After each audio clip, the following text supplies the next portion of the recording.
പുതിയ UDF സർക്കാരിന് കൂടുതൽ ജനസമ്മതി ഉണ്ടാക്കിയ ഒരു പദ്ധതിയാണ് ഓപ്പറേഷൻ തൂഫാൻ.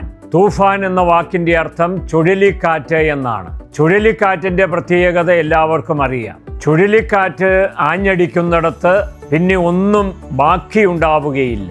കേരളത്തിൽ വ്യാപകമായി കൊണ്ടിരിക്കുന്ന മയക്കുമരുന്ന് ലഹരി ഒഴിവാക്കുന്നതിന് വേണ്ടിയിട്ടുള്ള സർക്കാരിൻ്റെ വളരെ കരുതലോടെയുള്ള ഒരു പദ്ധതിയാണ് ഓപ്പറേഷൻ തൂഫാൻ.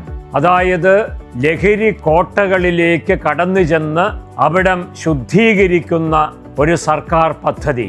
അതുകൊണ്ടാണ് അതിന് വലിയ ജനപിന്തുണ ഉണ്ടായത്.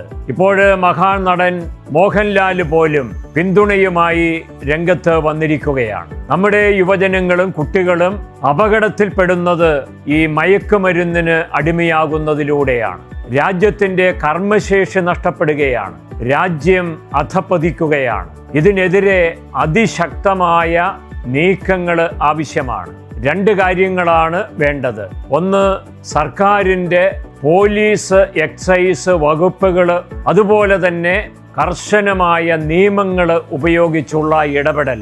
രണ്ടാമത്തേത് ബോധവൽക്കരണമാണ്.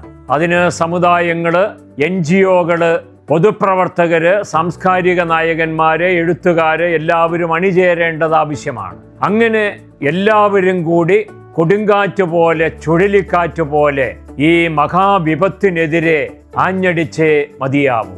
ഇത് വിജയിക്കുമ്പോൾ ആഭ്യന്തര വകുപ്പിനാണ് അതിൻ്റെ വലിയ നേട്ടമുണ്ടാകുന്നത്. പ്രധാന നേട്ടം കുറ്റകൃത്യങ്ങൾ കുറഞ്ഞു കിട്ടും, അപകടങ്ങൾ ഒഴിവാകും എന്നൊക്കെയുള്ളതാണ്. സമാധാനം സമൂഹത്തിൽ വ്യാപിക്കാൻ ഇടവരുന്നത് ചെറിയ കാര്യമായിട്ട് കരുതാനാവില്ല. അതുകൊണ്ട് എല്ലാവരുടെയും പിന്തുണയും സഹകരണവും ഓപ്പറേഷൻ തൂഫാന് ഉണ്ടാകുമെന്ന് ഞാൻ പ്രത്യാശിക്കുകയാണ്. സ്കൂളുകളും കോളേജുകളും കൈകോർക്കുമ്പോൾ നമ്മുടെ യുവജനങ്ങൾ സുരക്ഷിതരായി മാറും. അങ്ങനെ നമ്മുടെ സംസ്ഥാനം ഐശ്വര്യത്തിലേക്കും സമ്പന്നതയിലേക്കും കുതിക്കും.